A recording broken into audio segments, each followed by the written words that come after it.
Hello everyone, Gayatri से dual में आप सभी का स्वागत है। आज है तारीख 3 जून 2021 और आज के जीएस गैलरी के इस नए सेगमेंट में मैं आप सभी का स्वागत करती हूं। तो चलिए आज का ये नया सेगमेंट शुरू करते हैं। उससे पहले अगर आप इस चैनल पर नए हैं तो इस चैनल को सब्सक्राइब जरूर कीजिए और बेल आइकन को जरूर दबाइए ताकि आपको सारी लेटेस्ट अपडेट्स मिलती रहें। और अगर ये लेक्चर आपको अच्छा लगता है तो इसे ज़्यादा से ज़्यादा लोगों को शेयर कीजिए ताकि सबकी हेल्प हो सके। तो चलिए दोस्तों, आज का ये लेक्चर शुरू करते हैं। आज के सेगमेंट में जो हमारा पहला प्रश्न है वो है 31 मई को विश्व तंबाकू निषेध दिवस के अवसर पर किस राज्य ने ई सिगरेट पर प्रतिबंध लगा दिया? On the occasion of world no tobacco day on 31 मई which state banned E cigarette?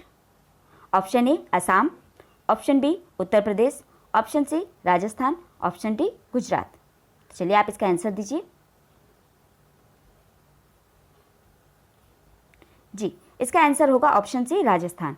ये जो क्वेश्चन पेपर से मैंने क्वेश्चन उठाया ये 2019 का पेपर है, इस वजह से ये 31 मई 2019 की बात की जा रही है। तो उस समय राजस्थान ने इस पर बैन लगा दिया था। तो चलिए ये तो हमारे लिए उतना इंपॉर्टेंट अभी नहीं है, लेकिन वर्ल्ड नो टोबैको डे के बारे में जानना हमारे लिए बहुत इंपॉर्टेंट है। तो चलिए उसके बारे में जानते हैं। वर्ल्ड नो टोबैको डे जो है ये वर्ल्ड हेल्थ ऑर्गेनाइजेशन द्वारा स्टार्ट किया गया था, उसके द्वारा अनाउंस किया गया था और ये हर साल 31 मई को मनाया जाता है पूरे विश्व में। तो इसमें क्या किया जाता है, लोगों को टोबैको कंज्यूमशन से रोकने के लिए उनको और ज़्यादा अवेयर कराया जाता है कि टोबैको से क्या नुकसान हो सकते हैं, टोबैको को छोड़ देना चाहिए। तो उसके बारे में और अवेयरनेस जगाता है और टोबैको के जो बुरे इफेक्ट्स हैं लोगों के ऊपर उसको कम करने की कोशिश की जाती है। इस बार का जो थीम है वो है कमिट टू क्विट। 2021 का जो थीम है वो है कमिट टू क्विट। इसलिए क्यों ये थीम रखा गया है? ये थीम इसलिए रखा गया है क्योंकि कोविड-19 पैंडेमिक की सिचुएशन को जो टोबैको है और ज़्यादा ख़राब कर देता है। तो इस बार ये थीम रखा गया है कि इस बार टोबैको को क्विट करना है। हमारे इस सेगमेंट का जो दूसरा प्रश्न है वो है वाष्पीकरण और संघनन की संयुक्त प्रक्रिया को क्या कहा जाता है? The joint process of vaporisation and condensation is called.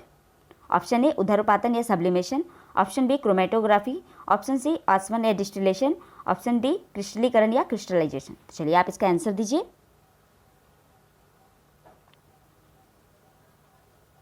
जी, इसका आंसर होगा ऑप्शन सी आसवन या डिस्टिलेशन। डिस्टिलेशन में क्या होता है, पहले चीज़ों को वाष्पीकृत किया जाता है। जो द्रव्य होता है, जो इम्प्योर प्रॉपर्टीज़ वाला द्रव्य होता है उसको वाष्पीकृत किया जाता है। उसके बाद उसको क्या किया जाता है, उसको संघनित किया जाता है, मतलब उसको वापस लिक्विड में बदल दिया जाता है। इससे क्या होता है, हमें जो है प्योर लिक्विड, प्योर जो है चीज़ प्राप्त हो जाती है। ठीक है, प्योर तत्व हमें प्राप्त हो जाता है। तो ये जो चीज़ है ये कहलाती है डिस्टिलेशन। इसका उपयोग ऑयल रिफाइनरीज में किया जाता है ऑयल प्रोडक्ट्स को निकालने के लिए। ठीक है, हमारा अगला प्रश्न है भूपेन हजारिका ब्रिज, जिसे ढोला सतिया ब्रिज भी कहा जाता है, असम और कौन से राज्य को जोड़ता है? The Bhupen Hazarika bridge Setu also called Dhola Sadiya bridge which connects Assam and dash. Option A Sikkim, option B Meghalaya, option C Paschim Bengal, option D Arunachal Pradesh. तो चलिए आप इसका आंसर दीजिए।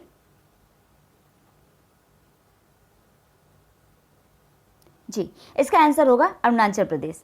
भूपेन हजारिका ब्रिज, जिसे ढोला सतिया ब्रिज भी कहा जाता है, ये असम और अरुणाचल प्रदेश को जोड़ता है।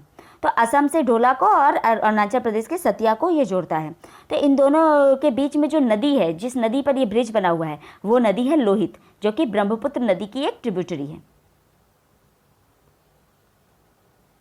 हमारा अगला प्रश्न है पंचवटी वाल्मीकि रामायण का एक प्रमुख स्थान है, यह भारत के किस राज्य में है? तो पंचवटी जो कि वाल्मीकि रामायण का मुख्य स्थान है वो किस राज्य में है? Option A Tamil Nadu, option B Uttar Pradesh, option C Maharashtra, option D Uttarakhand. तो चलिए आप इसका आंसर दीजिए। जी, इसका आंसर होगा ऑप्शन सी महाराष्ट्र। पंचवटी जो है वो भारत के महाराष्ट्र राज्य में है। महाराष्ट्र राज्य में ये पंचवटी स्थान है जो कि रामायण की दृष्टि से एक बहुत ही महत्वपूर्ण स्थान है। आइए अब महाराष्ट्र के बारे में कुछ फैक्ट जान लेते हैं। जी, महाराष्ट्र जो है ये भारत के वेस्टर्न पार्ट में एक बहुत ही इम्पॉर्टेंट राज्य है। ये राज्य जो है ये अभी ये 6 राज्यों की बॉर्डर को टच करता है। गुजरात, मध्य प्रदेश, छत्तीसगढ़, तेलंगाना, कर्नाटक और गोवा, ये 6 राज्यों की बाउंड्री को ये टच करता है। उसके साथ ही ये इसका तट जो है वो अरब सागर को टच करता है। ठीक है, अरब सागर को ये के तट से ये बंधा हुआ है महाराष्ट्र। और इसकी जो राजधानी है वो है मुंबई, जो कि ये तटीय सिटी है, ठीक है। भारत का एक महत्वपूर्ण नगर है और ये समुद्र तट पर स्थित है, अरब सागर के, ठीक है। यहाँ के जो गवर्नर हैं वो हैं भगत सिंह कोश्यारी, जो कि गोवा के भी गवर्नर हैं अभी एडिशनल चार्ज पर, और यहाँ के जो चीफ मिनिस्टर है वो हैं उद्धव ठाकरे। हमारा अगला प्रश्न है, रॉयल टाइटल एक्ट 1876 पारित होने के दौरान ब्रिटिश प्रधानमंत्री कौन थे? Who was the Prime Minister of England when Royal Title Act in 1976 was passed? Option A, William Albert Gladstone. Option B, Arthur Balfour. Option C, John Russell. Option D, Benjamin Disraeli. तो चलिए आप इसका answer दीजिए। जी, इसका answer होगा Benjamin डिज़राइली। Benjamin डिज़राइली जो था वो उस समय बेंजामिन डिज़राइली इंग्लैंड का प्राइम मिनिस्टर था जिस समय रॉयल टाइटल्स एक्ट भारत में पास किया गया था, ठीक है। और इसके द्वारा क्या किया गया था, इसके द्वारा जो क्वीन है उनको, यहाँ की क्वीन विक्टोरिया को यहाँ की साम्राज्ञी घोषित कर दिया गया था, ठीक है। क्वीन विक्टोरिया जो थी उनको यहाँ की भारत की साम्राज्ञी या एम्प्रेस ऑफ इंडिया घोषित कर दिया गया था। तो इस तरह से उनको ये रॉयल टाइटल दिया गया था। ये एक्ट जो है ये 1947 के इंडिपेंडेंस ऑफ इंडिया एक्ट के द्वारा इसको रिपील कर दिया गया, मतलब इसको खत्म कर दिया गया और उसकी जगह ये आ गया इंडिपेंडेंस ऑफ इंडिया एक्ट 1947। हमारा अगला प्रश्न है, जीएसटी के संबंध में GSTIN का पूर्ण रूप क्या है? What is the full form of GSTIN in relation to GST? Option A, goods and services tax identification note. Option B, goods and services tax identification number.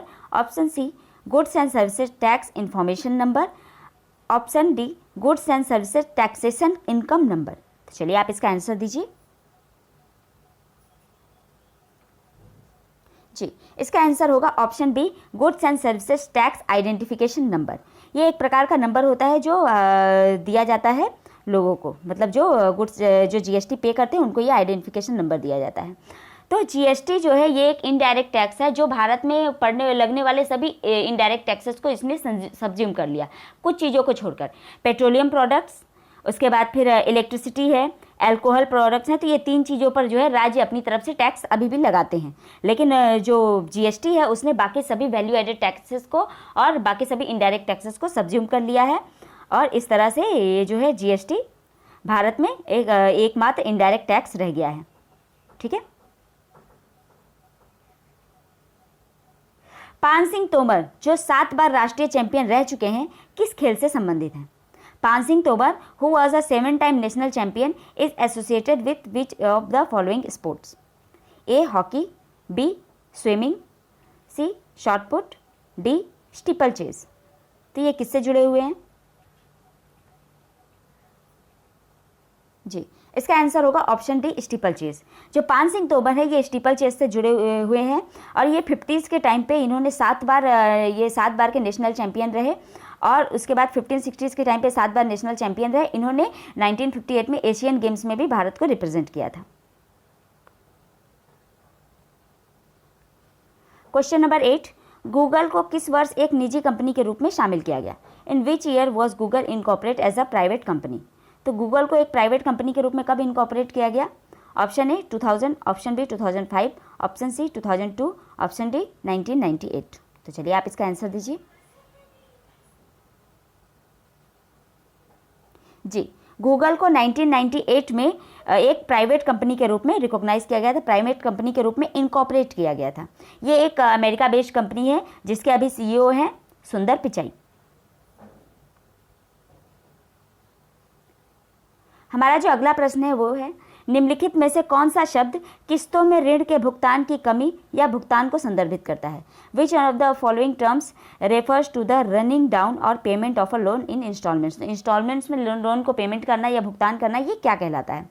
Option A रियायती नकदी प्रवाह, discounted cash flow. Option B साख मुद्रा का निर्माण, credit creation. Option C मंदी बदला या बैकवार्डेशन। ऑप्शन डी ऋण मुक्ति या एमोर्टाइजेशन। तो चलिए आप इसका आंसर दीजिए। जी, इसका आंसर होगा ऑप्शन डी ऋण मुक्ति या एमोर्टाइजेशन। मतलब कि जो किस्तों में ऋण का भुगतान की कमी या भुगतान को संदर्भित करता है कौन सा शब्द? एमोर्टाइजेशन या ऋण मुक्ति। क्वेश्चन नंबर 10 जो इस सेगमेंट का आखिरी प्रश्न है वो है, निम्नलिखित में से कौन सी उच्चतम आवृत्ति विद्युतीय चुंबकीय तरंगे है, मतलब कि सबसे उच्चतम आवृत्ति किस विद्युतीय चुंबकीय तरंग की है। Which one of the following are the highest frequency electromagnetic waves. Option A gamma किरणें, ऑप्शन बी रेडियो तरंगे, ऑप्शन सी पराबैंगनी किरणें, ऑप्शन डी माइक्रोवेव। चलिए आप इसका आंसर दीजिए। जी, इसका आंसर होगा ऑप्शन ए गामा किरणें। गामा किरणें जो है इनकी फ्रीक्वेंसी बहुत हाई होती है, तो ये इन चारों में से सबसे हाईएस्ट फ्रीक्वेंसी की इलेक्ट्रोमैग्नेटिक वेव्स है। ये चारों ही इलेक्ट्रोमैग्नेटिक वेव्स है, उसमें गामा किरणें जो है वो हाईएस्ट फ्रीक्वेंसी की होती हैं। गामा किरणें परमाणु के नाभिकीय विखंडन से उत्पन्न होती हैं और ये जो है रेडियो एक्टिव विखंडन से उत्पन्न होती हैं। तो रेडियो एक्टिव विखंडन से अल्फा बीटा गामा तीनों ही किरणें उत्पन्न होती है। उसमें सबसे ज़्यादा जो आवृत्ति होती है ये गामा किरणों की होती है और इनकी पेनेट्रेट करने की क्षमता भी इनकी अधिक होती है। उसके बाद गामा किरणें जो है ये अगर जीवित कोशिका इसके संपर्क में आती है तो ये उसको काफ़ी क्षति पहुंचा सकती हैं। पराबैंगनी किरणें जो है ये सूर्य से प्राप्त होती हैं। ये सूर्य से पराबैंगनी, ऐसे नॉर्मली ये पराबैंगनी किरणें हम जो कुछ इक्विपमेंट्स यूज़ करते हैं, इलेक्ट्रिकल इक्विपमेंट्स, उसमें भी ये उत्पन्न होती हैं। उसके अलावा जो सूर्य से हमें पराबैंगनी किरणें मिलती है, सूर्य की लाइट में काफ़ी मात्रा में पराबैंगनी किरणें होती हैं जो कि शरीर को काफ़ी नुकसान पहुँचा सकती हैं। ये स्किन बर्न या स्किन कैंसर तक पैदा कर सकती हैं। तो जो हमारे पर्यावरण की ओजोन लेयर है ये सूर्य की पराबैंगनी किरणों को अंदर आने से रोकती है और पृथ्वी पर पराबैंगनी किरणों को नहीं आने देती है। ठीक है, तो चलिए आज का सेगमेंट यहीं पे ख़त्म करती हूँ मैं। आपको ये सेगमेंट, ये लेक्चर कैसा लगा ज़रूर बताइए, और अगर ये आपको अच्छा लगा तो इसे ज़्यादा से ज़्यादा लोगों को शेयर कीजिए ताकि इससे ज़्यादा से ज़्यादा लोगों को फ़ायदा हो सके। मिलते हैं अगले सेगमेंट में, तब तक के लिए नमस्ते, थैंक यू, जय हिंद।